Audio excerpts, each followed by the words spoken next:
Buddy, and welcome to my third episode of this podcast. Today, I interview a character by the name of Fred Wolf. He is an international level cosplayer. He's competed all over the world, flown all over the world. He's lived a seriously varied life, especially a creative one. He runs his own cosplay business now, choosing to follow his passions over. I think he worked as for a design company beforehand. We discussed it in the podcast, so forgive me if my memory's not perfect. So today there's a bit of a change in format. I actually have a co-host. She's not seated next to me at the moment, but there is a seat for her. Her name is Vasalya Moodley. She is an anime and features writer at Game Rant, and she has hosted um, a cosplay panel at Comic Con with honestly some of the world's greatest cosplayers, like no joke. And she was integral in me getting in contact with Fred in the first place.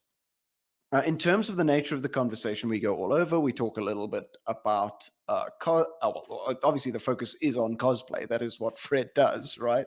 But we move to a couple of places. We talk about cancel culture. We talk about his career as a bodybuilder, or not really. I don't know how to the degree to which it turned into a career, let's say, but he was certainly doing it with his time.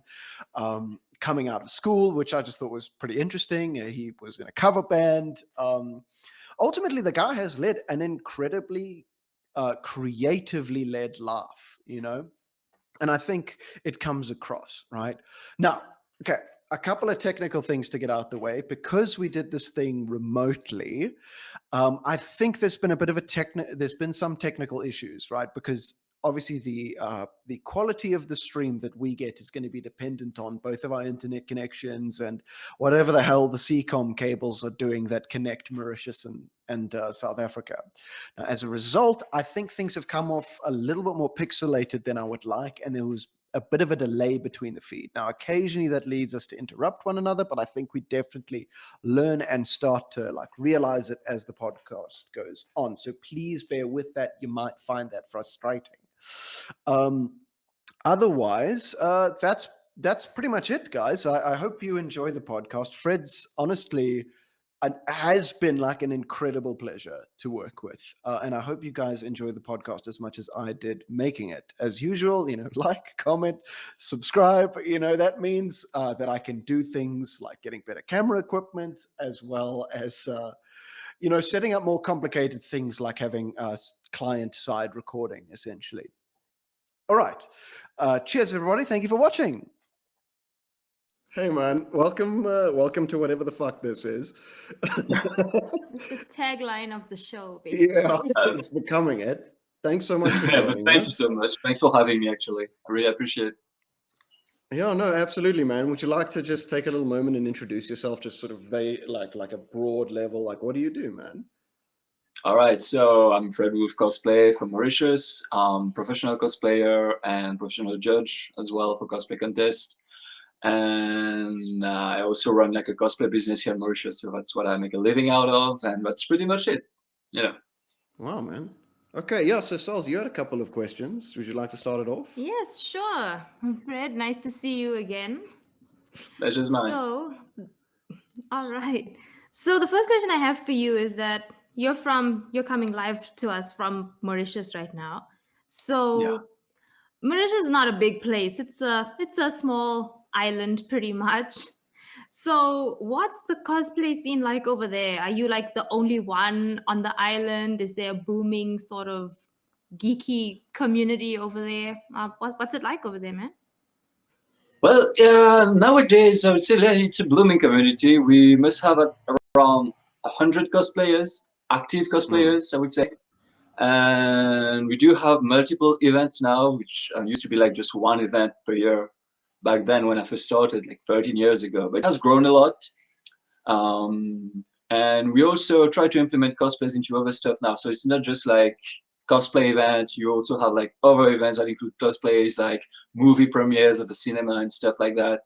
So Oh, wow. yeah, definitely.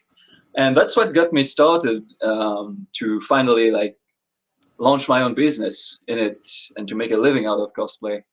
And it's something that's very, very much growing, expanding, and also expanding to other countries. We are partnering a lot with Réunion Island, which is like an island that belongs to, it's a country that belongs to France.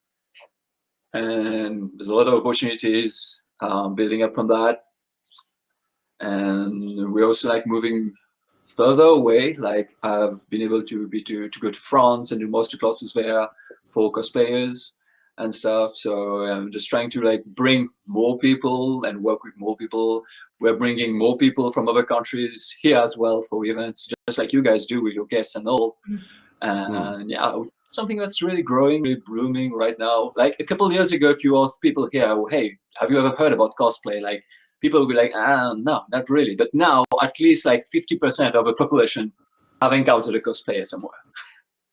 Yeah.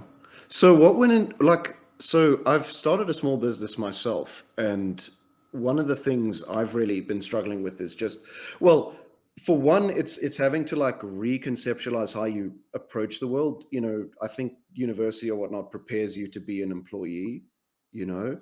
Yeah. So and so that's just me speaking from my own experience. Like what led you to want to start your own business? Because that's not a small thing to try to do, right? Like, was it, you know, you've got this thing you love, and you know, like, we need to put bread on the table, right? Yeah. And so in order to do that, we need to, was that like, so what were the driving motivations behind making this business? Well, first of all, I've always been a crafter since I was a kid. You know, like this little MacGyver guy who always loves to do DIY stuff and all. And when I got into cosplay, like that's when I knew that was really my passion. But back then, I couldn't know that I would be able to make a living out of this, because this is cosplay. This is a country where cosplay wasn't known a lot back then. And I was always looking at those famous cosplayers overseas and how they make a living out of this. And it was a dream of mine. Never thought it would be made possible until I started to get some gigs, like I mentioned earlier, like the cinema gigs for premieres, private screening for companies and all, where they would ask us to like make a costume and come dressed as the characters from those specific movies, especially like Marvel and DC movies and superheroes. And I was working for a company. I was like a graphic designer to marketing agency for 4 years. And during the last year, we were getting so many requests for these that I decided to just like, let's just put up a side business for it, you know? Started as a side thing. And I remember during the whole COVID era, 2020, where we were in full lockdown and all, and right after it started to go away, things were opening up again, I had this big commission from like a big company here. And when I was comparing the income I was getting from my side stuff and from what I was getting from my actual job, with that one project alone, I was able to like cover the whole year of income that I made with my job. And that made me think, really, like, what am I doing actually? So this is something that's building up here, something that's developing into opportunities, emotions. Like if I kind of move away from just doing cosplay and cosplaying and actually start to doing props and costume for other stuff as well, like fashion stuff and other type of events as well. And I remember it was right after Comic-Con, so I just got back to Mauritius. The very next year I was straight back at work. Comic-Con South Africa, by the way, 2019. No, sorry, 2020. But that's when I started the business, so 2019. So 2020 was the year when I really got the idea, like, hey, what if I just quit my job and start doing cosplay full-time? Would it work? Yeah. I knew that I wouldn't be getting projects all the time, but would get me this amount of income, you know? It was like one big thing. Job to job rather than like a monthly salary thing. It's which is a big risk, because with something, definitely. Like I said, which is a big risk, because something like cosplay, you don't know if it's gonna keep working all the time. You don't know how many gigs you're gonna get throughout the year. So that one big gig that I got was one thing. So there was no guarantee that I'm gonna get any other project that's gonna cover the whole year of income that I made at my job. But also, that's why I mentioned Comic-Con. When I came back after Comic-Con, I got really sick. But I couldn't take any more leave because I my leaves were gone for Comic-Con. I spent like a month and a half in Joburg after Comic-Con because there was Rage as well right after, and I was a judge there, so I had to stay. And I stayed for a few weeks after that. So I got really sick, and I realized at some point all this sickness was coming from stress, but was building up at my full-time job, because that was a very stressing job. Especially now, marketing agencies have become some sort of like a factory. You get a brief, you work on it as fast as you can, put it out, something else comes in, and it just keeps going like that. And it's very tiring, very draining. You lose your creativity. And especially I was getting back from work and I had those other projects, personal projects and cosplay commissions to work on, and I was feeling very tired, so I had to overwork myself. Couldn't even like keep up with the gym as before, and all of these were like big triggers for me. Yeah. And that's where by the end of 2020, I remember it was December, I was like, no, this is not meant for me. Yeah. And especially during COVID, we were doing like the online work, work from home thing, Right. and that's how I experienced what it was like to be at home and work from home.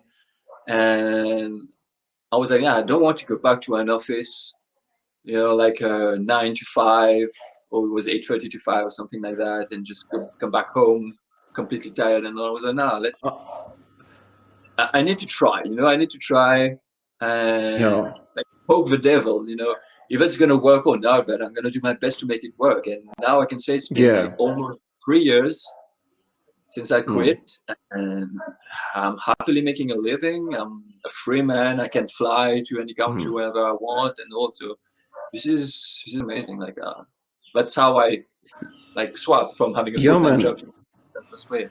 I resonate with what you're saying so deeply. At the current job I work as a data scientist, right? And it's the first kind of corporate. I used to be a sort of, well, I would still class myself as an academic. I think at heart, right? I think that's like who I am. I love researching and learning things, right? So this was my first corporate sort of gig.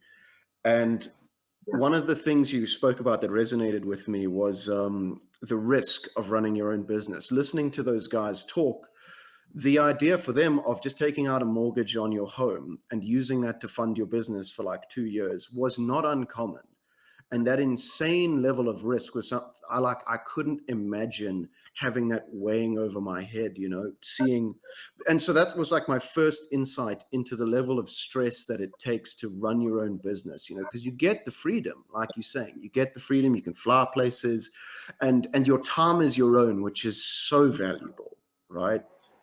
But in return, you get the stress, and you now have to look into the future and sort of, try to work out like what's going to put bread on the table in the next month or so. And then the next thing that I resonated with was, I imagine as a creative, there's this natural tension between what corporate wants and what you want in your soul. I mean, it sounded to me like what you were saying when you were talking about your job is you hated the cookie cutter process. Absolutely. Because corporate wants predictability.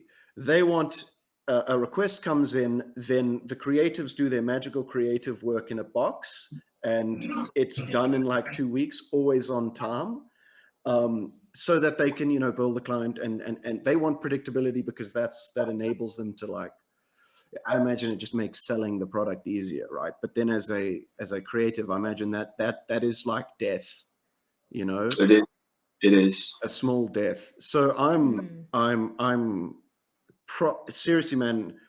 I hats off to you for taking the risk, and also for being real about the cost of it as well. With your mental health and your stress and your finances as Yeah. well. Like, I just feel like with like creative career, there's always like the leap. I feel like there's always a leap you gotta take. There's just a risk you gotta take with trying to get started in a creative career. And when you can't balance the two, you say, you know what, I gotta channel my energy into something. And it's not gonna be into the thing that is draining my soul, So Exactly. I think I think that actually sort of leads nicely into your next question, which is asking him about Namor, which is basically like, you know, you've gone out on your own, right? And now you're getting what I would say that's like quite high profile praise, you know, quite high profile acknowledgement. So yeah, I mean, like the actor, I mean, you can see the headpiece behind you and the costume behind you. I like that it's center there and everything. The people must know what the yeah, famous cosplay is of Fred Wolf cosplay. So it was acknowledged by the actor who reposted your photo and said it's like looking in a mirror. I mean, I don't know where to start with that feeling. Do you look at something like that and just go, Me? He's talking about me? That's my work, you know? How does that acknowledgement feel? Do you just go bouncing off the roof? Do you call everyone you know? Like that must be such a testament to just your skill. And just as we spoke about, I mean, Yeah. you literally left a corporate job to pursue cosplay full time. So what does that worldwide recognition now, you know, feel like and taste like and say about your career and how far you've come? Oh, it felt very rewarding, to be honest. It was something that was completely unexpected and fun story. I was at the theater watching the Lost Avatar. I was at a gig actually for a client, and I had like 3 cosplayers that I body painted there and all. And I just kept feeling my phone vibrating in my pocket, but it wasn't a call. You know, a call is just like constant vibrating. yeah, Like the Yeah, it wasn't constant. notifications coming Not through. a lot of notifications. So I just pull my phone. I don't like take my phone out in theaters, but it was still vibrating so much. I just checked it and I saw a lot of messages. I just opened one and I was like, check your story. Oh, check your notifications. This actor has just tagged you in something, and I was like, what's going on? You know. And I just opened my yeah. phone. I just the notifications and I saw that, and I just like it blew my mind for like 15 minutes. I was completely out what's going on the screen on the movie. I was just like, oh my gosh, did that just happen? It was a surprise. It was a very pleasant surprise. I was with some friends who were cosplaying. I just showed it to them. I was like, I just got shared on Tino Cueta's Instagram, and they were Yeah. like, what? They were so confused, and Dude. it was amazing. It's very rewarding because it shows that the amount of work that I put into what I do is actually getting recognition by somebody who is in the industry, and not only in the industry, but like the official actor himself. And as a cosplayer, Who's in one of that's the very biggest rewarding. movies in like the world, you know, just knowing who I Yeah, am kind of absolutely. thing. And you know, as cosplayers, sometimes I like to customize my own thing most of the time, but for that one, I really wanted to go with actual design, and it just felt very, very rewarding to do so after seeing that. And I was like, wow, this could actually like open up opportunities in the future. And one thing I like about this is that it doesn't only open opportunities for me, but it opens it for like cosplayers in general. It shows the world that hey, there are these people who have this passion about making these things and who are as good as like a whole team working on that. Because I remember Weta Workshop, which is the company that worked on the costumes, produced the costumes for the movie, they got in contact with me and we did a live interview on Instagram with one of the guys Wow. Oh who actually wow. worked. Yeah, one of the guys who actually worked on the costume, and he told me like there were like 20 people working on that costume alone, and they were asking me how I did mine. I was like, yeah, from start to finish on my own. I explained the techniques and everything I use, which is obviously different from them because I don't have the same materials. But they were very impressed, and yeah, it just opened up more opportunities afterwards. You know, Yeah, because I was it's going to very ask. Amazing. sorry. Because when I've sorry to interrupt, but what I was going to say No, was no, no, the motorcycle just passed by. Actually, sorry, it's very noisy around here. okay.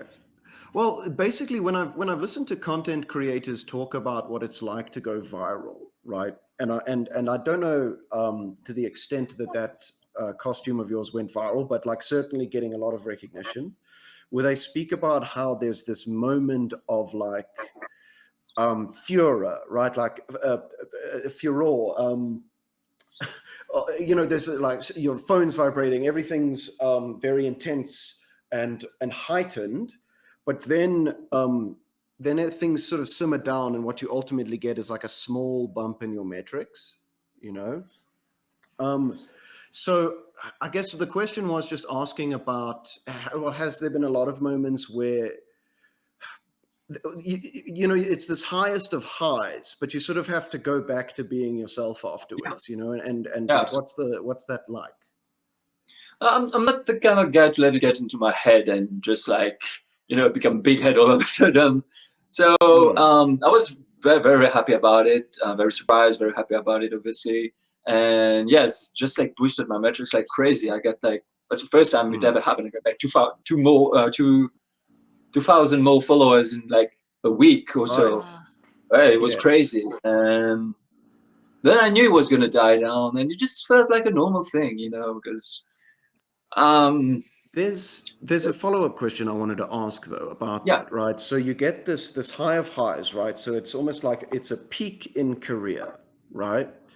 yes, And I'm wondering, like, you know, okay, so because when I was looking through your Instagram, what I was seeing was this like clear trajectory of like, so like you start here. Oh, I need to do it the other way around so people can see. Do you know what I mean? You start here and then you move all the way up, and like you're improving your skills, and the quality of the art pieces are getting better and better and better.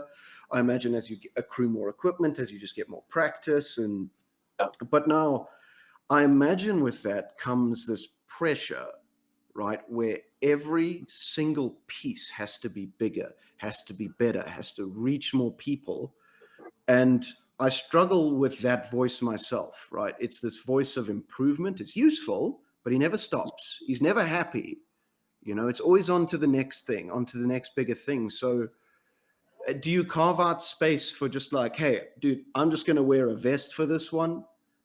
Or, you know what I mean? Like to, or are you, yeah. So like, how do you cope with this voice of self-improvement? Because ultimately, you know, you can't beat that voice. Like there's going to be a moment where you can't improve enough for it, and you have to square your, yeah, do you know what I'm saying?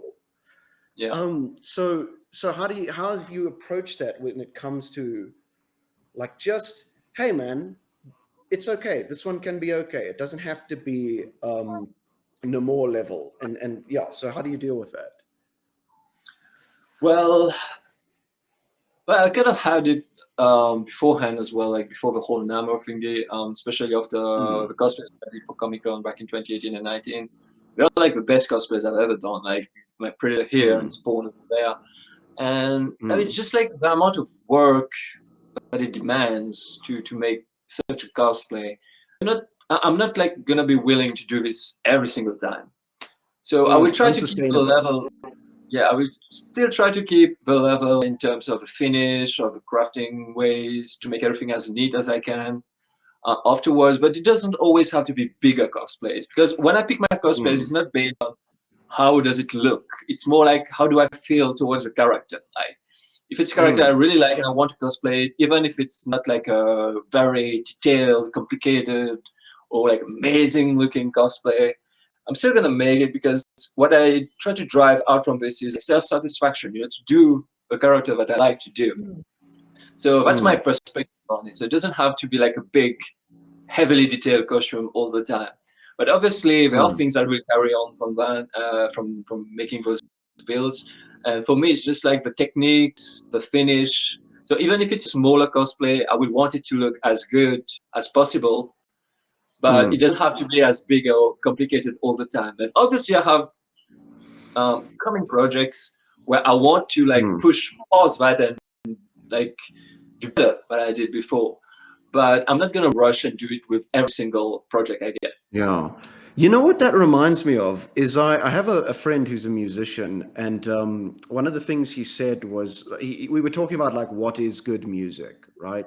And he said good music is that which succeeds at what it's trying to do, right? Yeah. So in, you know, if a song is trying to make you sad and then it is effective at that, that makes it good music, which allows you to sort of be a bit more objective about it. Where, Yes. you know, you don't say, you won't like look at pop and be like, oh, it's repetitive. It's like, no, it's meant to be easy to digest. So it's good in the sense that it succeeds at what it's trying to do. And so I hear that in what you speak about, where it's like not every cosplay has to be this peak of technical skill, of resources involved, provided it succeeds at what it's trying to do. You know what I mean? Definitely. You know, I mean, like I can't think of any like simple characters offhand that would suffice to say that. But I mean, is that resonating with you? Is that roughly in the ballpark? Absolutely. Whenever I want to do a character, especially if it's like a simpler one. So what I would try to do, if it's not for a contest, I would try to just customize it my own way, so I can add a little more to it, but it doesn't Yes. have to like beat what I've done for competition. You know, like, it doesn't have to be a Yeah. competition level costume. It can be a smaller one. Yeah. Like I said, the most important part of it for me is cosplaying as the characters that I like, Yes. Exactly. rather Because I think than when just you like. do that, sorry, Sorry. continue. I just wanted to say, like, I think when you pick a character you like, I think subconsciously something happens where you feel sort of like a connection to it. It makes you want to, like, I could have picked anything from any show, any game, any movie, anything, Yeah. but you're not just gonna pick the thing that's popular. I mean, you could, but it's more like you're the one who's going to invest time and energy and effort into recreating this thing, whatever it requires of you. So Yeah. I think we can also see as viewers, like, I mean, who are not in your field but can appreciate like the art form, just when love was put into something, Yeah. when you chose something not because of for corporate reasons, for trending reasons, I would say. So it does reflect when you pick something that you enjoy and when you're excited about it, and the way you share it, whether it be on social media or in videos or interviews like this, we can tell. So I think that's a really good way to a good angle to approach it. Yeah. So Yeah, actually, definitely. what goes into? Oh, sorry. Go. There you go. No, I was just gonna say, like, definitely, I do not do trending cosplays or characters. Like, that's very rare for me to put out a cosplay aligned with whatever is coming out. Like, I did Namor because I saw him in the movie. I did like I had a gig for the cinema, like a private screening, where I did the normal costume that he uses for most of the movie. And then during the movie, I saw that one and I fell in love with it, and that's what got me to actually make it. Otherwise, I wouldn't have gone for that cosplay.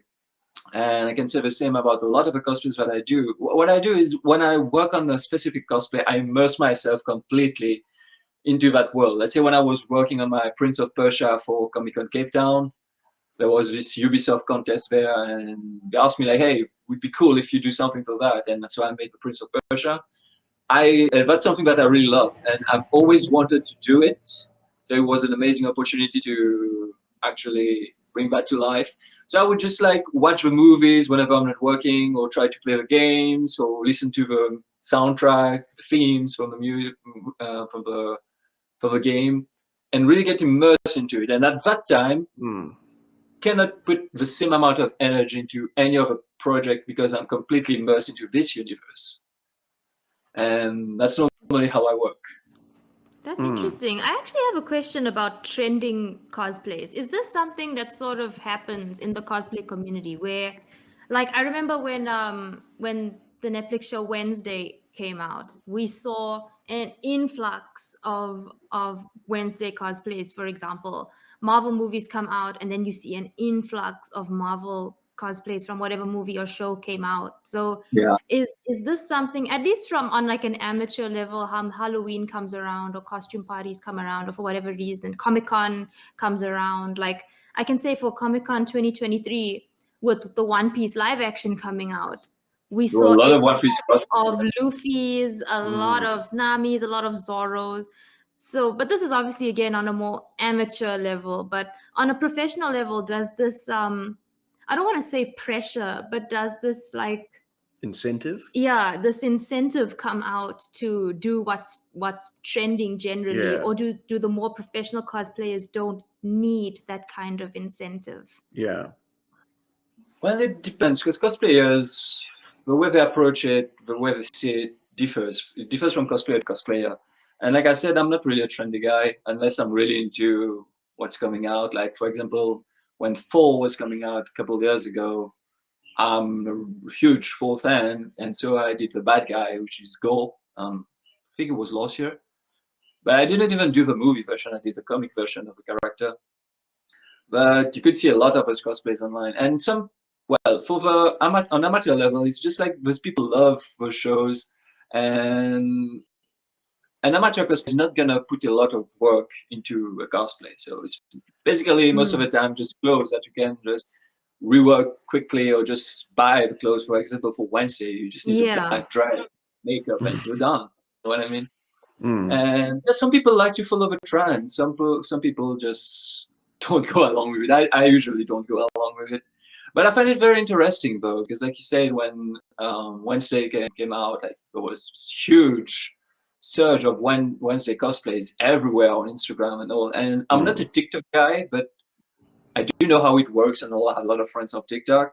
I don't have a TikTok account, but I know that TikTok plays a big part in it as well, because they provide those trends, they provide those music and all, and all of a sudden there's a lot of people doing a lot of videos with a dance move for Wednesday, for example. And that's something that a lot of people are into. They like it, you know, and they will just try to do it themselves as well. So I think TikTok is a big influence for cosplays being really trendy along the time. The movies, whatever come out, even games or whatever. But like I said, I'm not. I need to have a social media presence as a cosplayer, and especially as a professional one, because that's how my work gets to be in, and I get new clients and all. I get opportunities. But wouldn't consider myself as being a big social media guy. I don't really follow trends most of the time. I just do things that I love when I want to do it, and just post it online. Sometimes it's just completely out of place. You know, everybody's posting about Loki, and hey, here I am doing a new werewolf and stuff like that. Right. I mean, it sounds in a way like you have a bit of like an antagonistic relationship with social media. Like if there was a way to just focus purely on the cosplay outside of the trends, just like what is resonating with you at the time, that you would take that. And I'm wondering, you know, it's sort of one of the other things that we've sort of seen, if you're a citizen of the internet, is just this insane culture that's online right now, where no matter what you do, you're going to piss off half the planet, and then they'll rain hellfire down upon you. And I just wondered if that is that part of the reason you're so much like, listen, man, I would rather touch this thing with a 4-foot pole, you know. So basically, how have you experienced cancel culture, you know, in you know, through this, or have you touched on it, not been really big part of it? I don't know. To be honest, I do not fear the cancel culture. I'm known to be very vocal about the way I see things, and I do respect everybody. I do everybody, whatever they choose to be in, whatever they choose to believe in, whether we're talking about like LGBTQ or religions or whatever. I will always respect somebody who also shows respect to me for not being in those things. You know what I mean? Like, I believe in mutual respect. I don't believe in like things say, hey, you need to respect your elders, and those elders are being very rude to you or very mean to you. You know what I mean? And I kind of tackle the cancel culture the same way. Like, if I think there's something that is an injustice, and I feel that I'm somehow targeted or related to it in some way, I will speak out against it openly. And I got in trouble a few times because of that, but nothing big, or it's just like people rambling most of the time. Got a lot of arguments with people, but this I don't even care, because most of the time it's just like social, how we call it, social, you know, keyboard warriors. So that's the way I say it. I think that it's sad because some people actually get really affected by cancel culture. And so they're afraid, and so they won't say what they want to say, and they won't like go against what's happening. If I can give an example, there's something that happened after a contest where somebody who everybody thought was going to win didn't win and placed way lower than expected. And everybody from that community, a lot of people from the community, were speaking against it. And then they started to point finger at the cosplayer and accuse her of the starting person all of who this. won. Yeah, and what that person didn't do anything. It was the people, the audience, the fans who were like overreacting really and making it a big deal. And because of that, I have a friend who had an issue during her prejudging, and she didn't dare to speak up about it because she saw how bad it got for that other cosplayer. So she just like left it there, to be honest. And I find it very sad because people get afraid to speak because of cancel culture. I am. Hey, if I need to be cancelled, I'll be cancelled. I don't even like that term. I don't even like really care about it. So I think about free. I truly believe into free speech.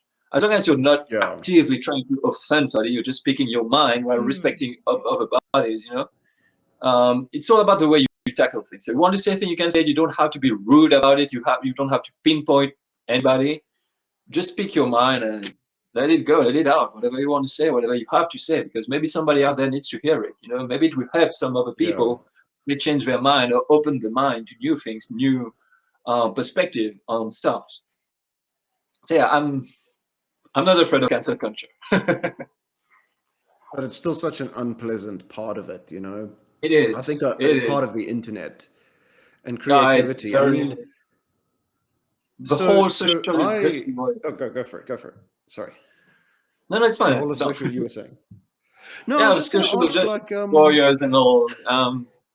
I do respect most of them, those who are legit into it, whose lives are affected by it. But most people just like, it's like a trend. It turns into a trend.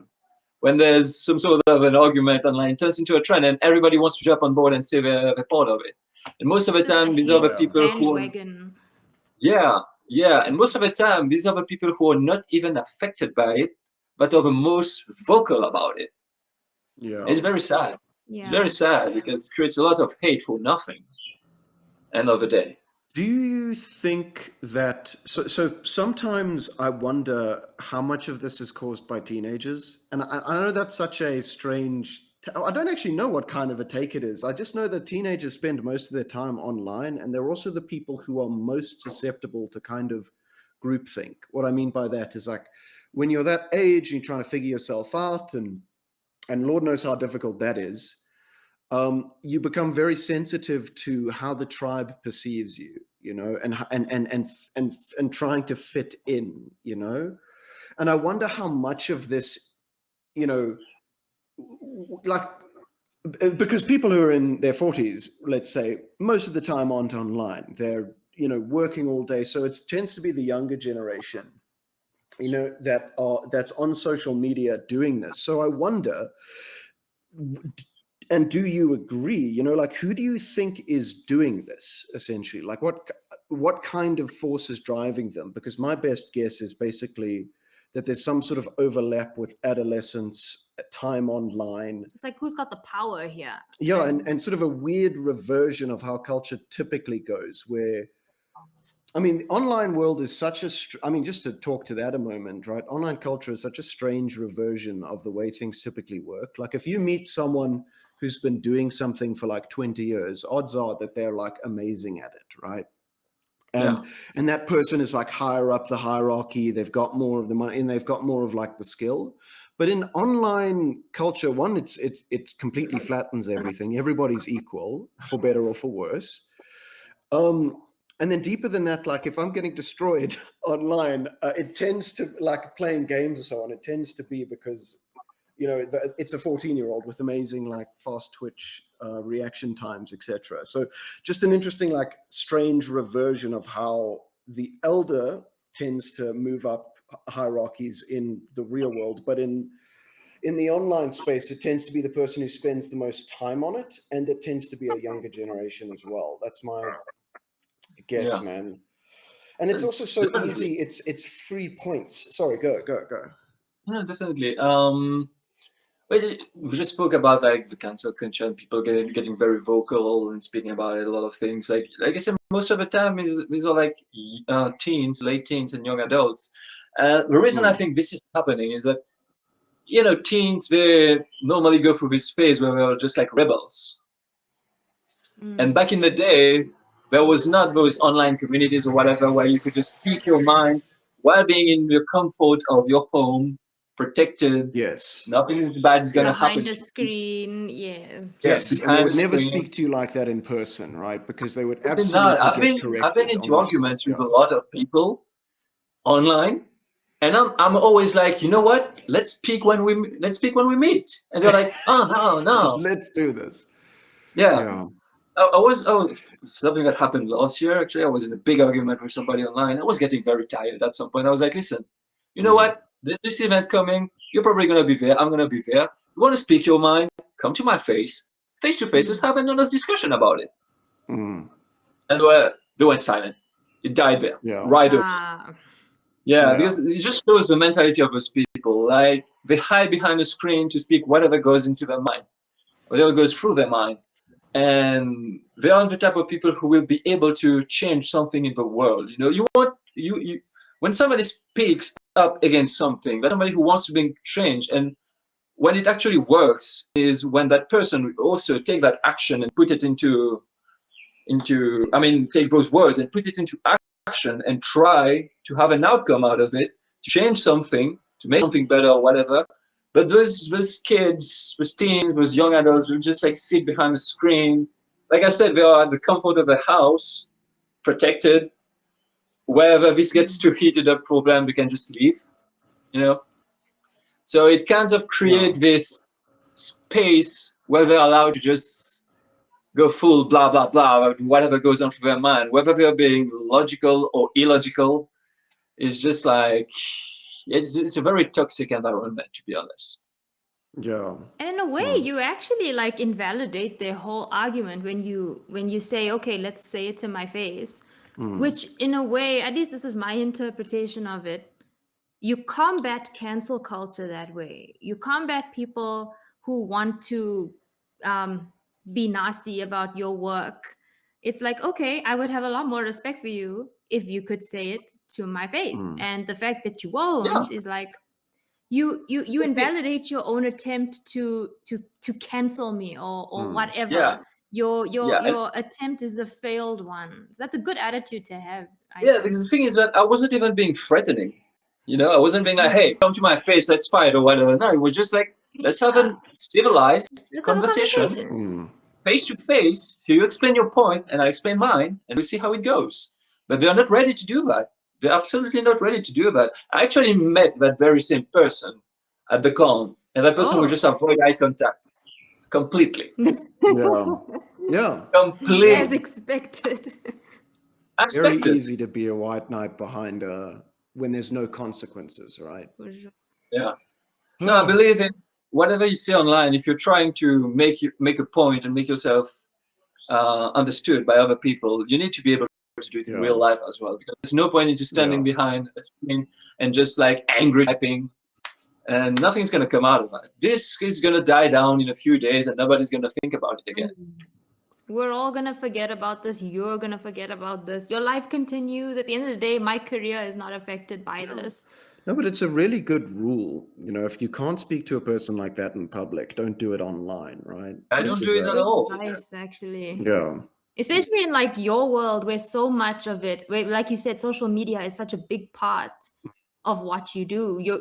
There's always gonna be that one person, that those two people that have something to say. And I think that's a big part of the entertainment industry in general. You're not going to please everyone, and you're entitled to your opinion, but like there's a way to go about it. If you're going to try, if you think you can just rain on my parade here without saying it to my face, then what's the point, really? What's the point? Just angry typing, you know, just letting some anger online. Just angry typing.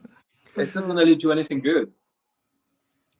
Yeah, it's a strange world we live in. Hey, no, I would not have called this when someone proposed the internet. That what would end up happening is it's like if there's if there's 10 people in the room, like what's the likelihood that one of them's crazy? Like pretty low, you know. But then you scale it up to like 10,000, a million people, 2 billion people, whatever, and the likelihood that someone's just having the worst day of their lives and they happen to run across what you're doing, it gets pretty much near a certainty.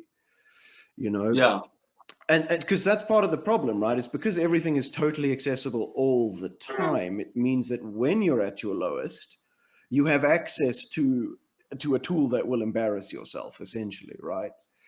Absolutely. But then when creators talk about dealing with these negative comments or getting into a fight with these people who leave these just some of the most vicious shit that again you would never say in real life, like how do you? I mean, you strike me as I mean, just who you are, right? It seems like you don't take any shit. You're very you like you do what you want and you're building the life in the way that you wish to live it, right? Meaning that there's a Yeah. stubbornness to you, there's a fight in you. And so do you often find yourself having more fights than you like think you should with people online, or focusing too hard on the negative comments? No, I don't really let anything negative affect me because I know from what kind of people that comes. So I know about those people. I mean, most of the time, people who will like put negative comments on a cosplay are people who are not even in the cosplay community to begin with. Yes. Just Yes. people like oh, I remember in 2020, I did like during COVID, there was this whole trend about doing like the brush video and all. And I remember with like a group of friends from around the world, like 20 cosplayers, we did this like pause the hammer. So we would just like catch the hammer, make normal, slam it down, or rise it up, and I would do some editing and put Yes. some lightning and all, and they change into costume and pass it to the next one. It was very, very well received by the cosplay community. But then there was like this French um, page called Pate, which is very popular there. They shared the video, and you should have looked at the comments there. They're like, "Oh, cheap full knockouts," or "Oh, you don't even look like the actor," or "Oh, Toe is not black," something like things like that. But it just comes from general people who don't even understand what's the concept behind cosplay. For them, it's just like somebody who's doing something that doesn't look like the real thing. Oh, it's bad. It's not good.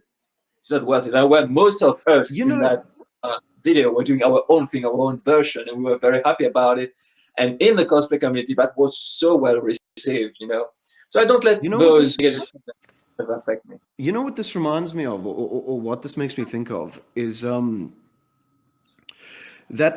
so we spoke about some of the reasons that we think cancel culture emerges. So number one, it's people who are not involved, right? Number two, it's people who are at their lowest, right? Number three, it's if there's 10,000 people in a room, right, one of them's going to be having a bad day. No, that's point number two again. But what you've just pointed out to me is that some portion of this is, look, there's too much information in the world, right? Everything is like super overwhelming, right? Like, what should I be paying attention to? If you think about this from like an individualist perspective, right? Should I be focusing on my job? Should I be focusing on my family relationships? Should I be focusing on like educating myself with this like next skill? Should I be saving more for retirement? I mean, we could like quickly go down a list of things that demand your attention, that overwhelm you, right? Because what I'm noticing is that I think a lot of the time people's first response to new information nowadays is cynicism, because the effect of that cynicism means you don't have to engage, means that you Yeah, don't have to expend cognitive resources. You can immediately dismiss this thing and move on with your life because you've auto deleted it as like not important. So I wonder to what degree cancel culture is also caused by just sheer information overload. Like, what happens to you if you're overloaded, right? You're like, fuck off, go away, you know?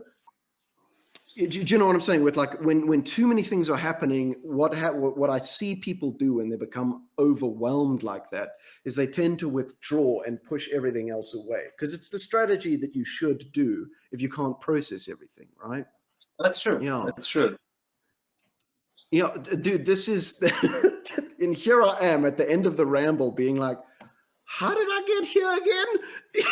you know But yeah, man, so the next couple questions I wanted to ask were just people like, so we spoke a little bit about cancel culture and your effect with that, but then moving more towards just the cosplay internal community. and speaking about like how, since art is incredibly subjective, right? Meaning that there's no way to like objectively judge a cosplay, right? You could have, it's like you could have someone who's got the more technically proficient costume, but they lose to someone who's got the more, you know, who's pulled off Dobby. Do you know what I'm trying to say? Like, even though the costume itself is worse, but because the culture thinks this character is more popular, that thing wins, right? So how does that play into sort of the politics of like, because what's the cosplay community like? Is it like very like internal? Like, Is it a what's very the small community? criteria here? Is it more how close is the color scheme to the character in the movie or the game? Is it more, there's a performance aspect to it as well? So what carries more weight? Is it even distribution? What makes a winning cosplay, I think, is the core of what I mean, like during I'm a asking here. competition, during the for judges. Mm. So that brings me to an issue that I've been seeing lately. Actually, so as a judge and as somebody who has performed, like the criteria of amount of techniques that you spent making the costume, it's not always like have a better. Did you pick a better costume that the other one picked? Did you pick a most popular? These are things that do not count during judging for the whole judging thing. You know, for a competition, it's like, so you chose this character. So how did you make it? What's the process behind it? That's what you're judged on. Like the process of making the costume, how much materials did you use, how many techniques did you use, did you develop techniques of your own, and how well executed all those techniques and all, and what's the amount of work, the amount of time. And I mean, for South Africa, for CCA and CCCT, the whole competition is based just on the costume. Like you have a few minutes maybe when you get into the prejudging room where you have to be character, but we judge you on just a little amount of points on that. There's not the big performance, on stage performance aspect compared to like the WCS or like other European countries, we do especially France, and even here, Reunion Island as well. For us it's like 50% your performance on stage and 50% of the costume. Whereas for you guys at Comic Con, it's like maybe 90 to 95% the costume, and there's just 5 to 10% your impersonation of a costume in front of the judges. But that's all. There's not a lot of things you can do to represent the character sometimes, where you're just in a small room. There's no decoration, no music at the back, no screen with anything going on. So it's not a performance, it's just you trying to be in character, and it kills it for a lot of the cosplays that are actually cosplays who are like from fighting games and stuff, where you need to move, you need to show that you're in that character, but you can't. You can't, because you're just like stuck. There's just a table between you and the judges. So there's this aspect. So I talked about the techniques and all, how much you look like the character, not you, but your costume looks like the character. How did you reappropriate the proportions to fit your body type? Does it suit? Does it look well? There's all of this. But a big thing and a big issue I've been seeing, which is a growing thing, unfortunately, in a lot of competitions, is the judges that they put to judge this contest. To know that, let's say you have a panel of 3 judges. My best pick would be to have 3 cosplayers to judge this. Because who's better to judge a cosplay than an actually like talented or, you know, a skilled cosplayer? Yeah. Someone who's been in their shoes, essentially. Yeah, so now what you see is that they've put people who, let's say there's, for example, there's like a big fabric sewing machine brand that sponsors an event, and they'll have 2 people from that thing come over and be a judge, but all they know is sewing. All they know is sewing, so all they can judge is sewing. Nothing more, absolutely nothing more. And so you have those armors and all who are being here and being judged by the same people, and during the prejudging you have to explain how you made everything. And so you're explaining all these materials, all these techniques that are, trust me, as hard as it is to sew an actually beautiful dress with all the details, as hard to make a costume out of crafting. And those people don't understand anything you're saying, to be honest. Yeah. Pick up some that little makes a thing lot of here and sense. there. Sorry? Sorry, no, I just wanted to add, because cosplay is so much more than just sewing a costume. I mean, I think we touched on this earlier. I mean, you guys are styling wigs, you are doing makeup, you are putting on a performance, you are making props, you are not just sewing material, it's a very crafty, hands-on art form. Yeah. And I just think to narrow it down to, I get what you're saying in a sense of like, okay, a sewing company sponsored a competition. I understand why you would want to get that name out there, but at the same time, your art form is more than just fashion, I would say. So I understand what you mean. You guys have this, like, you're a creative team all in one. You're doing it all, So I understand your point completely about having someone who understands what it's like to do it all yourself, Absolutely. judging other people doing it themselves. That makes, logically speaking, it just makes so much sense. Yeah. Have there ever been moments where a cosplay that you felt was like better lost to something that was inferior because of like an error in judgment of like who they chose as judges and so on? Oh, I've seen that happen a lot of times, to be honest. I wouldn't say that I have been victim of it, because I think like back in the day when I was competing, the panel was a fair one. It was comprised of cosplayers. There was some people who are not really into cosplay who was there, but it was mostly like skilled cosplayers who understand cosplay, so they could help the others. But I've seen a lot of this happen where cosplayers placed well lower than they should have been, based on the judges not being skilled enough to properly understand what they did. And I've seen it in I a imagine lot of that causes. people. Yeah, sorry, go ahead. Sorry? I was going to say that I imagine that causes a lot of infighting. I imagine in the cosplay community itself, when it's something like that or a judgment is passed down that isn't fair. Yeah, just adding. I was just commenting on top of what you're saying, where you see that you get all of these misjudgments. Yeah, it does, and that's where the community gets split, because some are going to side with one, some are going to side with the others, and then it's a big group of people fighting, which is very sad. And it happened recently. It died down very quick, fortunately, but it did happen. Like I mentioned earlier, there was this competition where the audience went very vocal about their favorites not winning, and there was a big fight, a lot of drama, and all following that. It's just an unfortunate thing. But yes, it's true.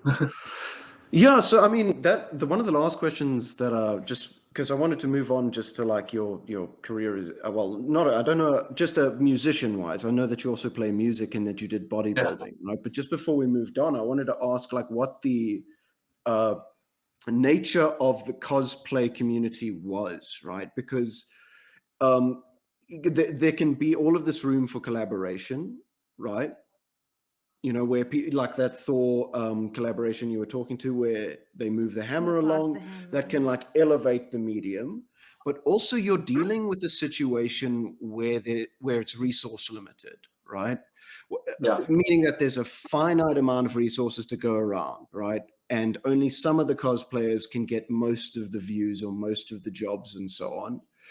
And I wonder, can that cause clickiness in the cosplay community, right? Where people can be quite petty, maybe even go so far as sabotage at times. Even in a competitive space, I mean, like you've been on both sides of the judging table, right? Is there like how competitive exactly? Because this can be like a small level competitive, or it can be like Olympic athletes, Tonya Harding smashing your leg kind of competitive, not literally obviously, but like how competitive is the space exactly? Like, do you burn bridges? Do you collaborate? Is there good blood, bad blood? Like, what's the competitiveness like?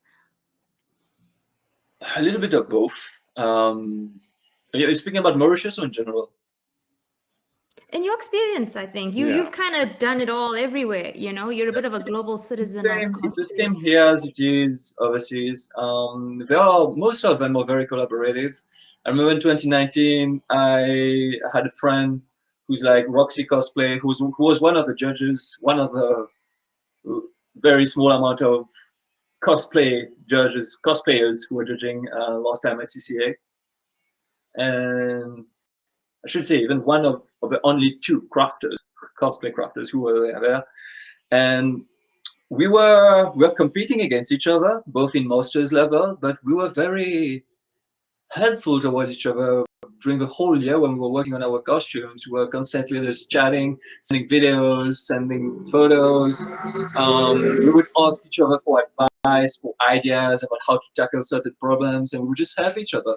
Because one thing I like about the competition, especially when you're competing with people you know who are very friendly, is that you want to have this exchange and have this very positive environment and positive relationship with them when you know you're competing against each other, but you're not going to try to like push anybody else down. But unfortunately, there are those who will always try to be secretive about what they do, not reveal anything until the last day, so that people cannot like see what they're doing and people cannot copy or ask them questions or whatever. Or even like I know someone here, whenever people ask him like, hey, where did you buy that fabric or where did you buy this thing? You're just gonna be like, oh, you're gonna find it in every store and leave it like that. He's not gonna be helpful. And I remember one time I was in a car with him, we were just driving, and he was just like, yeah, people are getting annoying. They're asking me how I make my costumes all the time. And I'm like, yeah, I get the same message and actually tell them how I do this, because why would I keep that to myself? It doesn't matter which level you have, the amount of skills you have. It's always a good thing to help somebody else with theirs, because when I started, I didn't have any help. I was alone. There were some other cosplayers, but there were just no one like who wanted to reach overseas level. That was my goal. I wanted to make really, really incredible cosplays. So I had to learn on my own. And now that I'm having a lot of people, youngsters, new cosplayers, coming to me and asking me how I proceed to things, I'm very happy to help them, to explain to them from A to Z how I make everything. And he was just, I know, I don't want to do this. What if they take my technique and they go and make something that's better? I mean, that means that you can improve on your own techniques as well. If somebody is using the technique you develop for your costume and is making a better thing, that shows that you can improve on it, and there's potential there. And there's always potential for everyone to grow. So I'm a very helpful cosplayer. I love to help others. But unfortunately, there are some who are just like very narrow-minded and want to keep everything for themselves, want to win everything. Secretive. Yeah, they want to seek the spotlight on themselves and not just share it with anybody else. And that's it's like any community. You'll find this in between musicians, you'll find this in between bodybuilders, you find this in between any community actually. There are always those few people who are just like very, very secretive and want to keep everything to themselves and want to win everything themselves. It's the fear of like, if I give a hint away, they're gonna take my hint and do what I did better. So it's to like eliminate the risk of someone doing something better than you. And in a space where you want to win, I don't think that's an unfair attitude to have, but there is something a little unsportsmanlike about it. Like, I think it's a short-term strategy. Selfish. Sorry. It's a selfish attitude, actually, the way I see it. I mean, you're allowed to. I'm not gonna like say that they're not allowed, or you have to share with everybody. I mean, end of the day, you do whatever suits you best. You do whatever you want. You're free to help people. You're free to keep everything to yourself as well. But there are some who will go as far as to trying to dissuade people from doing a cosplay or whatever. That happened to me once when I was going to compete, and I remember there was a girl who found out what I was gonna do because I didn't announce it yet. I just told a friend.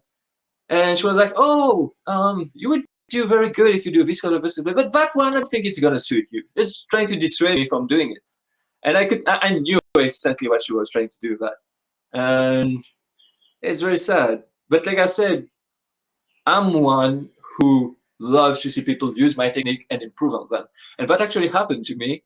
Last year at the start of the year, there was a friend who was doing Thor, female Mighty Thor cosplay. and she wanted to do a special type of cape. So she asked me how I did my cape for my spawn, because it wasn't just a flowy fabric, it was a structured one with foam, and then I covered it with fabric. So I explained to her how I did it. And next thing you know, I'm in Renyan Island. A couple of months later, I'm judging the contest. There she comes in, and she explains how she did her cape. And it was the same technique that I did, but she added some new stuff to it, some wire frame and all to make it movable and stuff. And I was very impressed. I was very happy to see that. You know, that it's pretty much exactly what you said, right? It's a selfish action to hold back that sort of information, because when you when you give the information out, I think what you end up doing is, well, for one, you improve the community at large, because that means the skill gets distributed, right? And that means that like the level of cosplay rises on average, right? But I also think that's why people hold back that information, because they fear they couldn't compete with their secret out. You know what I mean? Yeah, no, that's true. You won't Definitely win otherwise. Look, it's a petty thing, right? Because it means rather than looking to yourself to improve, you sort of see. I just don't think it's a good strategy, because you're denying yourself. When you hold that information back from people, you also deny yourself access to their information, which makes you weaker as a result. You know. Definitely. But yeah. So, okay, moving on. I wanted to ask you, actually, Sels, did you want to take the musician question at all? You can go for it. Yeah, no. Well, I mean, it's your question. Oh, yeah. Yeah, go for it.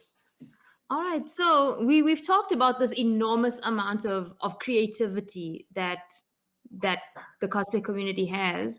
But on top of that, I mean, anyone who scrolls through your Instagram page or whatever, you're doing music, you're doing design, you're doing photography, shoots, and everything. You're a very like creative person. Just this, you seem to have this like overwhelming creativity almost. You've channeled it into a very interesting medium. So do you have any thoughts about that, of where does this overwhelming creativity come from, and how did you decide to channel it the way you did?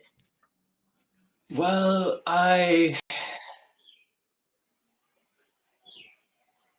how to say this? I'm a lot into pop culture in general.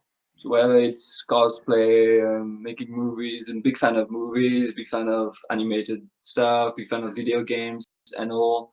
And I always, how to say this? I always wanted to touch a little bit of everything. So when it was music, it was just like I've always been a big fan of music since I was a kid. And I remember it was my brother and my cousins who were always playing guitar and singing. I found it very interesting, and I wanted to try. You know, I always start a thing as a hobby, and then sometimes it grows into a passion, like cosplay did, like music did, or sometimes it would just like die down after some time. And I think it's just the fact that I'm so much interested into so many forms of art, but when it comes to, well, personally speaking, I don't just like to witness. I like to get my foot into it, you know, get the foot in it, try to create things, try to be part of it. And that's what happened with music. That's what happened with crafting and cosplay and all. And also, so like, how far have you taken the music, by the way? Because I actually don't know. Do you have a band, or is it more of a thing that you do on the side, or? Oh, now it's a thing that I do on the side. A couple of years ago, before I really got involved into the cosplay scene, I used to have a few bands. Like we were just changing, swapping musicians sometimes, because you know it's kind of a hard thing to make a living out of it here in Mauritius, especially because, especially if you're like a metalhead, you're into rock and metal and all. This is not the type of music very popular here. The community is not that big. Yeah.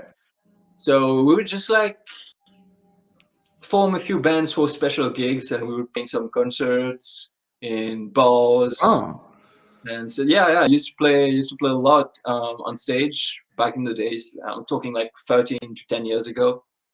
And then it Yeah. became I started working, which took a lot of my time. So it was very hard to keep up with a band, and especially a rock band that was trying to like get their own songs out, and also you have to work a lot of that with that. I mean, for that, right? And especially being a cosplayer, that was also another time taking thing.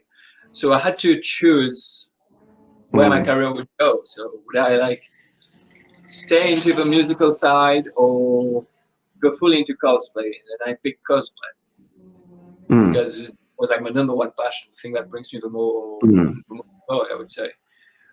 But yeah, I used to have a band, used to play, I mean, a couple bands, used to play in various shows, concerts, bars, like I said. And then it died down a And little. metal. Yeah, I'm a big metal fan. So you were like, are we talking like gent here? Are we talking like, or are we talking more metal core? Like, Yeah, or death just, metal, progressive, a little bit of everything, actually. A little bit of everything. Yeah. Dude, and then so you were playing in a metal band. Yeah, our last metal gig actually was in 2017. I can remember that clearly. We only did covers, but it was so cool. It was so cool. We covered a lot of bands like Deftones, Machine Head, Slipknot, a lot of others as well. Favorite band? Ooh, that's a hard one. That's a how does one pick? Favorite band. I love so many of them. Actually, I love so many songs from so many bands. It's hard for me to pick one. What about But like if I your can name it, go-to band for covers, basically? same. We do so many covers of so many bands. Actually, we did a lot of Machine Head. Yeah. I mentioned Deftones as well. Kill Switch Engage. Amon and yeah, stuff like that. Actually, there's a lot of them. It's kind of impossible for me to give one name. It just sounds unfair to all the other bands that I like. Sorry, 1 second. I gotta go out my door. I'll be right back. Okay. If you can tell, we're filming at his house, so I think we can continue though. If I could just take it back towards like the cosplay topic, just to go back. Do we not want to go back to? No. Sure. I was just so surprised to hear metal that I just couldn't resist. But no, I'm happy to go back to cosplay, man. Sorry. You can update like your YouTube music playlist as we yeah. to Okay, so machine. I mean, a lot of those guys I haven't heard before. Hey? So I'm more of like a Darkest Hour, Bring Me the Horizon, August Burns Red. If you've ever heard any of those guys. Yeah. Heard the names, but I don't recall listening to any of their songs. Yeah, but it's like any genre of any particular field of music. There's just so many bloody bands out there, you know. But I'll check some of the stuff out. Okay, you can take us back to cosplay. Sorry. We can keep talking about music if you want. Well, okay. The last question I wanted to ask was basically like I didn't actually know what instrument you played. Was it drums or bass or guitar or would you scream? Guitar. Okay, like a man. Me too. But bad. Yeah, it was awesome. Yeah. That's awesome. But yeah, so there's a lot of creative energy just bubbling in you. Basically, he is beaming over here. He's very excited. So I didn't expect, man. So I just want to lean more into like the more visual art part of you, like when you do photo shoots and things in your costumes. So there's such a meticulous like attention to detail that you have. I mean, from shot composition, costume, lighting, set design, like what are you trying to achieve with every photo shoot that you do in your cosplays? Well, I try to recreate the mood of where that cosplay comes, where the character comes from. Let's say I did a self shoot for my Sam Fisher cosplay from Splinter Cell last year. So I'm gonna make sure that I'm like a lot in the dark, and I would have some green lighting to the side because that's what you see in the game. A lot of green lights. Most of the missions happens at Mm. night, and also I did some rain effect to the pictures and all. So I just try to recreate what's going on in that environment and bring it to life, bring the cosplay more to life because it's way more Mm. interesting than just shooting against a plain black background, white background where it's just like the focus is just on the cosplay. It's cool. It's cool. Sometimes I would just like to do that to show the details of the costume, but Mm. sometimes I would just like try to put the costume into an environment that goes like this. And if it's something that I cannot do on shoot, then I just photo edit it. And how much of creative control do you have over these photo shoots? Do you hire a photographer yourself? Do you tell him what you want? Does he tell you what would work best? How is the creative control like balanced? Do you work in a team? Oh, Is it all you? How does it work? well, the photographers. I mean, I rarely work with photographers. Most of the time, I did a bit of photography during my degree for graphic design and advertising and stuff. So luckily, I was able to learn how to shoot, and most of my cosplays I shoot them myself. So I'm 100% in control of it. But sometimes I would shoot with some of my photographer friends, but they're also like me. They are big geeks, so they would like do some proper research on the character they're shooting, so that they know what kind of setup to put, what kind of lighting to use, and they are very good photographers, like much better than I Yeah. am. So I know whatever I'm shooting with them, I'm getting some very high quality stuff. Um, but yeah, it's a discussion actually. It's like what I'm looking for, what they want to achieve as well, and we just try to find like a common ground, a middle ground, and then we go with that. Dude, it blows my mind how much, like, that you have to take, that how much you do, dude.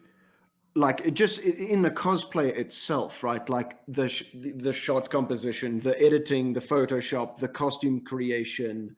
I mean, like, would you take it in more of like a filmic direction, or are you more like happy just where you are doing the cosplay stuff? Like, would you ever branch out into more like other forms of media where these creativity could shine, either like as a costume designer for like a big Hollywood production, or more specific, like actually putting something on if you're interested in the more direction, camera stuff? I don't know. Um, I like to get into those characters, so I like to act.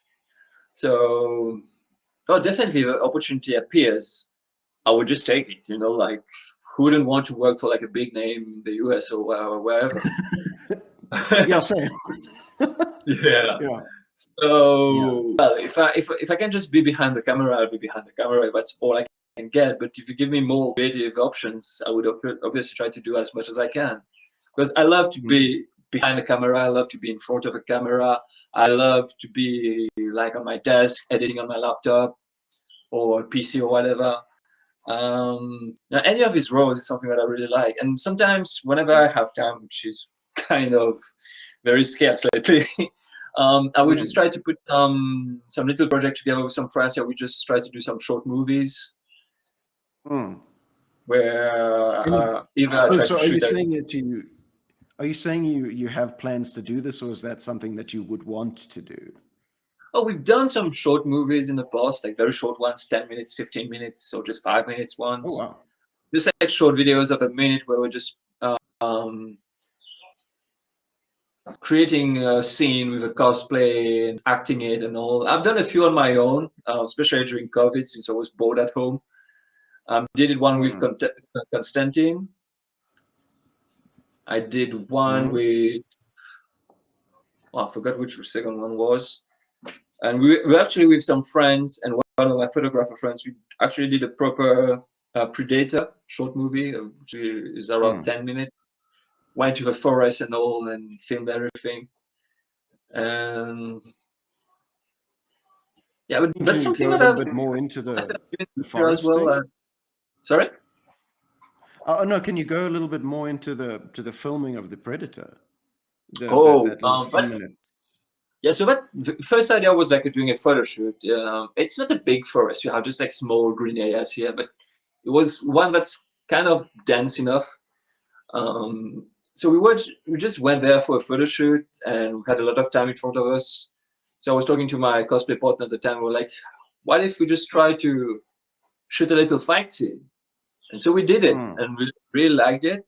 And then we were like, okay, but how about we add some story to it? You know, it's just like not a random fight. So we went back after a week or two, and we shot a whole bunch of stuff that led to this final fight. Mm. And then I just edited everything together and came out with like a 9 minutes or 10 minutes Predator short film. And how do you feel about it at the end? Were you like super proud, or like Well, yeah? I'm proud for how it came out at the time because I was still new Mm. to that. It was my first time acting and directing for something like that. But I mean, even the editing and all, it's not like that amazing. It's not like obviously like Hollywood level or whatever. But for what I achieved at the time, I was very proud of it. Now I know I can do better, but I just need to find time and people who are Mm. motivated to join, which is very hard Yeah. now. So how long ago was it that you made this thing? And also, where Oh, can I find it? If we can it's find. Yes. oh yeah, definitely. It's on my Facebook page, Fred Wolf Cosplay, and I have a few small videos from it on my Instagram account. I need to scroll a lot though, because it was a lot of years ago. But I posted it recently, actually. So we filmed that at the end of 2017 and start of it was like last week of 2017 for the shoot, and then we went back to film again early January, and it took me like a whole year until I could find proper time to work on it. So I posted it in at the start of 2019, I think. But on my Yeah. Facebook Okay. page, Red Wolf Cosplay, it's easy to find because I rarely post pics Okay. there, so it's still there, I think. Um, I do Okay, have a man. I YouTube hope you get. channel, which Yeah. I barely use, but I think I need to update it and put it there as well. Okay. No, please do, because I want to check this thing out, man. Yeah, You know. definitely. I'll upload it and I'll send you a link. Yeah. Okay. Yeah. I just then also I wanted to ask a little bit of, if you mind, for us to move away from the cosplay just briefly. I wanted to No, ask no, you no, no, about. it's fine. Totally fine. Sure. I just bodybuilding, man. Like I saw on your Instagram that just, you were, damn it, I got to stay in frame. Like I just saw you posing essentially, and I was like, what the heck? So I imagine physicality is a big part, right? Like you to play some of these characters, you can't be weighing 240 kilograms, So so keeping in shape is a big part of it, right? And so how did you get into bodybuilding, man? Well, first of all, on cosplay side, it's not a must. It's something Yes. that it's of your own choosing. So whether you want to physically look like, as much as you can as a character, like let's say you're doing a 300 Spartan cosplay, you might just want to look as much as you can as a Spartan and follow a proper routine in order to get like as much. I mean, to get a good bulk and then cut it down so that you get some nice muscle when comes the Mm. time for that cosplay to come out. Or you can just do it the way you are, which is totally fine. We see the thing is that even for competitions, we do not judge body types. This is something that's left up there. So as long as you make the costume adjusted to your body type, you're good. So it's not a must. It's more of a personal choice for me to be to look as closely as I can to those characters when I'm cosplaying. And how I got into it, so I used to be this really, really skinny kid since I was like 19 or 20, to Mm. be honest. I remember I was like 17, I think. I weighted only like 48 kilos, Wow. which, Oh. yeah, for like a meter and 75, 48 kilos, it's nothing. Like I still have pictures of me at the beach in 2010 when I was 19. I do not look anything like I look today. I was just like so skinny. It was barely like just skin and bones, to be honest. But I didn't like the way I look. Obviously, I was a big fan of Yeah. Dragon Ball Z, always been. Yes. So that was a big motivation for me to get into martial arts when I was a little bit younger. But then I was like, how about the body? What if the body follows actually? And there was this small gym not too far from my place, like a 10-minute walk from my place. And I always hesitated because I used to be this very shy and how do you call it? Like when somebody's very shy and very talkative and all. Timid? Introverted. Introverted. Exactly, that's the word. Sorry, I lost it. I used to be a very introverted person, which changed throughout the years, fortunately. But I used to be very, very introverted. So I wouldn't dare to go into like a public gym. I wouldn't dare to go into a public gym because I knew there were a lot of people there, and I wouldn't feel comfortable and all. But what I've learned is that once you push yourself to start, to go through the first days, then it becomes something easy. I love it because you get to know these people, they get to know you, and so you don't feel that shy anymore. And that's how I started bodybuilding. I think it was back in 2011, so like 12 years ago. And it started as just a hobby, just to try to gain some weight. I wasn't even looking for muscles. I was just looking forward to get some weight. And you see, the gym, the way it works, so the more you gain, the more you want to see how far you can go, without over exaggerating, obviously. And that's how I started. So it was long before I started cosplay, because I started cosplaying in 2013 actually, and started working out in 2011. And they would do like little competitions for each cities.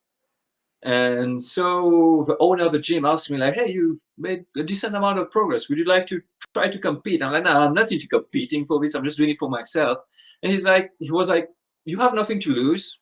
Just give it a try. You might like it." Ended up really liking it, and I kept competing until like 2015 or 16. I can't remember. I can't really remember. I think 2015 was my last time. Again, something I really enjoyed, and I would make friends at the gym. So then you're just happy to meet your friends after a full day at university or after work. Just have a good time at the gym and all. So that's how we started. And nowadays, I don't really have time to go to the gym, but I have a few equipments for rooms at my place. So I would just work out on my own whenever I can. I mean, was it a big part of why you, I mean, first off, like, you've been on quite the journey if you used to be shy and introverted, because that is not the vibe I get now, right? Especially with the degree you stand up for yourself, man. So like, was the bodybuilding was getting in shape? I mean, you said yourself 2 years later you were doing cosplay, you know? Yeah. I mean, was it a big part of improving your self-image? Self-image, yes, definitely, because when you start to see results, say it doesn't have to be just bodybuilding. As soon as you push yourself to get into something that you're initially shy to get into, and then you see results coming in, and you start to socialize more with people through that thing, whether it's bodybuilding, whether it's music or whatever. Let's say for music, for example, I was at some gigs at the start, and I always thought it would be incredible to play on stage, but I was so shy. But it started at school, first off, where I would have those music days and we just start to play on stage for the first time. I remember the first time my legs were shaking crazy, voice was trembling and all before playing. But the more you do it, the more you get used to it, and the less shy you get about it. And now you think about cosplay, and again, you have to be on stage and perform during the contest because it requires that. It's not just like a judging thing for Comic-Con. You don't just go through the judges and then walk on stage and then you announce the winners. You go through the judges, then you have a performance, and only after that you go on stage and then announce the winners. So that's what I've been, not in a bad way, forced to be on stage quite a lot of times, and that contributed a lot to me stepping out of this shy, very, very shy space, introverted space, and start to open up to socialize a little bit more with people. And now it's just become part of my everyday, like I don't feel like I'm an introverted again anymore. But I do enjoy my lonely time. Like people always, Yes. how is it doing? You live alone? Is it bad? Is it sad? I'm like, no, I'm a lone wolf. I'm loving it. You know, I still need, Yeah. I still need those lonely moments for myself. I find it very draining to be around people for way too long. So Yes. this Yeah. introverted part is still here, but I can just cast it aside whenever I need to. Yeah. I would say you're maybe a little more on the introverted spectrum. Like extroverts gain energy from being around people a lot of the Yeah. time, and ambiverts are sort of in the middle where okay, I'd love to go out, I'd love to be social, but then afterwards I'm gonna hibernate for like a few days. So Yeah, I think absolutely. you Absolutely. sound you sound a little more ambiverted, more introverted side of the spectrum, I think. Yeah, I guess I am. Do you ever But get it depends. nervous? Let's say always before a little competition or right before going on stage to perform, I always feel a little bit nervous. That's something, but it That doesn't must matter be how. normal though.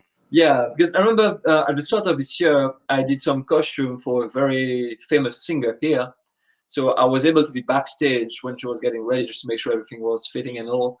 And she was panicking, sweating backstage.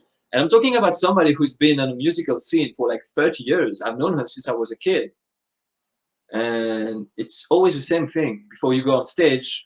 Once you're on stage, lights on you, crowd is there, that nervousness just goes away. But every time before you go on stage, you're gonna feel nervous, and that's something it's gonna be less than the first time, obviously, but you can't help but feel it a little. But yeah, you just get used to it at some point. That's so true. Because you had a guest, the last guest on this podcast was a Mauritian musician, actually. Her name is Shruti Tilak. So she's half South African, half Mauritian, but she actually went viral in Mauritius, I think, a few years ago on YouTube for a cover of hers. And she gigs all the time. Just every, I think, third week or so, she is on stage in front of a camera, just performing professionally in like classical Indian music. So whenever I Wow. hear her tell me about like her experiences, she has no nerves at all at this point. She just it's like it's a job, it's a gig. You gotta go, you do your thing, you have fun, and call it a day. I refuse to believe there's like zero nerves involved a little bit, but It's still gonna be a little, like I said. Yeah. yeah, but she's Sorry. pretty. I think because she does this pretty often, I think maybe she would understand. She will watch this music, Podcast. this Well, episode, yes. and I think she'll resonate a lot with what you're saying. well, let's say if you do it every week, then definitely it's gonna be even more easier. Yeah, look like anything, right? But I think if the reason you get nervous is because you need to prepare, right? Like because you need to marshal resources. What's going to happen up there? I don't know. Someone might throw a brick. I need to catch it or something. Yeah. Like I don't know how violent cosplay conventions get.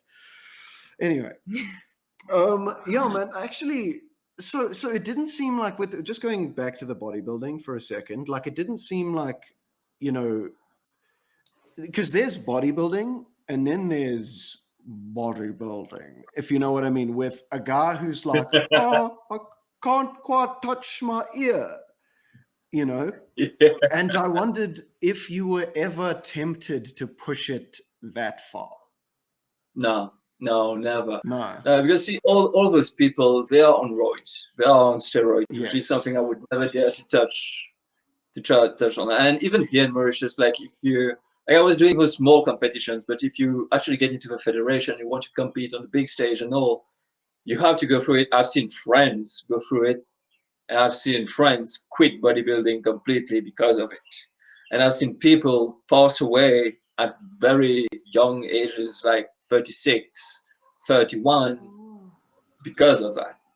And especially that's something like it's highly competitive here. Like if all of them are gonna be on roids, then they're just gonna be competing. And it's already the case. Like they're all competing between like 90% of the big name competitors here are all on roids, and I think it kills the whole thing, because somebody who's natural cannot compete anymore. There's no point in even trying. You're going to spend a lot of money with your food, with your proteins, getting your workout done, maybe like 4 times, 5 times a week. Some people even go like twice a day prior to the competitions, and put as much hard work as you can into it, and you're just not going to end up with anything. But they're going to look small next to those guys because they are on freaking roids, and there's nothing you can do naturally to compete against that. Yeah. So what do you think that that's a healthy development that the sport's taken, you know? Absolutely not. It's been going downhill ever since roids has started to get involved into the bodybuilding competition thingies, the scene, or even like other sports. You know, it's not just about bodybuilding. A lot of sport that requires you to be very physical. A lot of those athletes are actually on roids now. If you see the UFC, for example, the UFC, a lot of them are getting like disqualified, but after the fight, because they were on roids for the longest time, and then they stop right for the right amount of time before they can be tested positive for it. And right after the test, you just go back on it again, and it's very sad. Because what I was going to say is with Arnold Schwarzenegger, one of the things that he said was that bodybuilding at its core is, I'm pretty sure he was also on roids. Looking at him, right? In his later days as a competitor, he admitted it, actually. Yeah. He said that bodybuilding is ultimately the celebration of the beauty of the human form, right? And he was speaking about how they were taking it too far. You know, like you had these guys. He spoke about specifically this gut out effect that happens, right, when people get on too much steroids, and how it ends up looking like you're basically bloated. And then you see abs on like fat belly. Yes, and then so on the one hand, right, I hear what you're saying, that it's this like unnatural thing, and it is a bit hypocritical for someone like Arnold Schwarzenegger to say, you know, it's disgusting where they're taking it now, where even himself, he isn't, you know, this isn't really the human body though, is it? You know? No, it's not. It's not real human body. Like, you see, from being a bodybuilder for so long, I can look at two people and tell you exactly this one is on roid, this one is not. Yeah. It's so easy. It's so easy to spot. Like a shoulder, for example, you see a shoulder that's perfectly round, sculpted, that's popping out a lot. You know, this is not naturally achievable. You cannot have a shoulder like that while not being on roids. Those veins,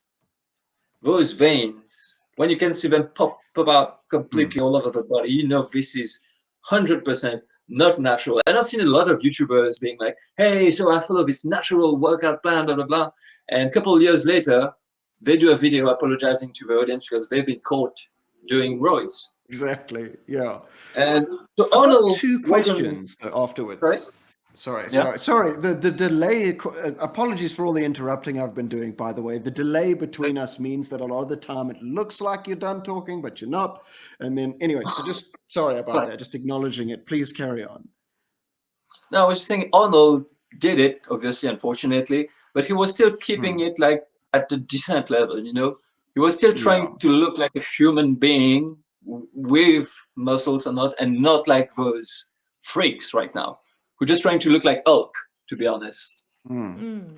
If you had to steel man them, are you familiar with what steel manning is, by the way? Steel man? So it's a philosophical term, essentially. So there's two things. There's straw manning and steel manning. So if you straw man something, you take the argument and you represent it in the worst way possible. And then you attack that bad representation, right? Steel manning is the exact opposite, which is where you try and articulate the argument of the other party in a way that they would be happy to hear, that they would be like, yeah, I got that right. So if you were to do that if you were to steel man the use of steroids in bodybuilding, which is basically, why do you think people do it? And if you had to justify it from their perspective, like what is the steel man essentially? Have I made sense in steel manning versus straw manning? Yeah, yeah. Mm. But what you're looking for, or what are these people looking for when it comes to the competition? You know, they want to be seen. They want to get this like round of applause and all. Recognition? They want to like break records and leave a legacy, leave a mark, leave an impact, and to the detriment of their own health. So, I mean, I wouldn't still man it because I've seen what other detriment it does to your body. Yeah. Yeah. And then So one of the other hidden ones is that just the rage that comes with it. Like some very reasonable people after starting on steroids they're not reasonable anymore afterwards, let's just say, you know? Massive yeah, mood no, it swings, messes with your Yes. personality hormones. changes. Yes. Yeah. But then moving on from this, I wanted to talk about how you mentioned there were the two questions, and I was struggling to like determine which one I really wanted to ask. So the one hand is like you wanted to be very inclusive from just the way you were speaking earlier, right? Like you want to be like, look, if you want to dress up as a Spartan, but you're carrying a little bit of extra weight, go for it, right? Like, Yeah, don't let that stop you. Like, please get into this art. Like, we all want you to be here. Please, it's better for the industry if we all take part, right? But then at the same absolutely. time, you know, like, I do feel, I mean, you correct me if I'm wrong, or if you disagree, that physicality, you know, is important to, I mean, because you speak about like when you're playing Sam Fisher, right? When you're doing, what was it? I don't remember the name, but it, you know, just agent stuff, Yourself. secret agent shit. Yeah, yeah, Splinter Cell, where you go and look at the lighting, you're trying to accurately represent the character, the spirit of the character. And for some characters like Thor, the spirit of that character, their physicality is a part of it, you know? And so to like Yeah, accurately bring across that character, you know, I feel like the bodybuilding or maintaining your physicality is part of that. And I don't know, do you agree? I do. I do. See, if somebody doesn't want to do it, I'm not gonna push them to do it. But I will Mm. always try to motivate people. You know, just like I motivate people to get into cosplay, I will always try to motivate people to get a little exercise done and try to get in better shape. Because, like, even if you put the cosplay aside, this is health-wise, this is very good. You know, it's only gonna do good to you. There's nothing bad coming from that, as Right. long as you're not Yeah. going on roads, obviously. And Yes, as long as you report, yeah. Yeah, we want to Yeah. live as yeah, as long long as as, possible. Yeah, yeah. Here for a yeah, what's it? Here for a good time, not a long time, as they say. and As long as exactly. possible, please. And bodybuilding But in yeah, man. general, Yeah. bodybuilding in general, like I said, it has a lot of beneficial stuff for your health, for your body, but also for your mind. You know, you get a lot of dopamine being released into your bloodstream Mm. after workout. That amount of dopamine makes you feel amazing. Like you feel very proud of yourself and very relaxed. Very, let's say like you're in a bad mood, and this is something that happened to me. It happens to friends as well. You're in a bad mood. Whatever is going on in your life, you're in a bad place. You're in a bad mood. You go to the gym, you do a little 45-minute an hour session, you come back home, you're in a different mood all of a sudden. Your Yes. problems won't be Yes. resolved, but you will be in a different mindset that will help Mm. you to go about with your day without being in a bad state of mind that might Mm. impact other people around you. There's a lot, For me, eating a junk food lot. does the same thing. So, Yeah. Yeah, Yeah. Look. I'm a big eater as well, so I can agree with that. chocolate does the same thing. What's that We saying? live different lives. What's that thing they say is like the worst part about, so you know the saying that if you go for a walk, this is like so good for your mental health, you know? Yeah, Like people be like, you're frustrated, go for a walk, go to the gym or something. It's like the joke essentially goes like the worst part about having to go for a walk to help with your mental health is that it works. Meaning that like, oh no, I have to actually go do this work, you know? Okay. So, Fred, we've been talking now for about like an hour and 40 minutes, right? So we've got about a 2-hour limit on this thing. Yeah. So I think we should start bringing it to a close. As I'm doing that, Sols, do you have any more questions that you want to that are burning a hole in your pocket, or are you good? You happy with what we've got? That I'm just dying to ask. Yeah. No, I think we covered a lot of it actually. Pineapple on pizza. Oh God, there's one answer to that question. Are you familiar with this war? What? This some people have really believe that pineapple on pizza is just not meant to be a thing. It's a It's been a whole online debate for years. No. I actually heard about it. I actually heard about it. Some of my friends are like that as well. I don't care. I can have pineapple on pizza. I'm not one who's gonna ask for pineapple on my pizzas, but if it comes with pineapples, I'll just eat it. I don't have an issue with that. I think that's a win for my case. Okay. The last question, just to sort of round things off, is basically, if you were to give advice to someone younger than yourself, or even the version of you, I think maybe if we could direct it a little bit, like the 17-year-old version of you that was shy and timid and afraid of themselves and just afraid of what the world thought of them. Like, if you were to meet that guy now, what would you tell him? Because for sure there are other 17-year-olds just like that were just like you at some point. Like, what advice would you have for them who want to aspire to the success that you have? Find something that you feel that drives you and go for it and go out there and do what you want to do. I mean, just don't sit and wait for things to happen. Make them happen. Because you're only gonna grow from it. Whether it works or it doesn't, you can always learn from it and grow from it. So go do whatever you want to do. Don't be shy about it, because there's nothing coming from sitting and waiting and being shy about doing something. Go out there and do it. Yeah. And if you don't, like, what's that whole thing? If you're missing if you on don't have a dream. Yeah. Well, if you don't have a dream, you'll live someone else's. Yeah, exactly. You end up living someone else's dream, and that will never be yours. And you will never feel like you're getting the reward what you deserve from living somebody else's dream and just sitting there and not doing anything. Having your own dream is something that motivates you, pushes you forward, and makes you make things happen. And then things that you never thought would ever happen can happen if you only get out of your couch and try, at least. Yeah.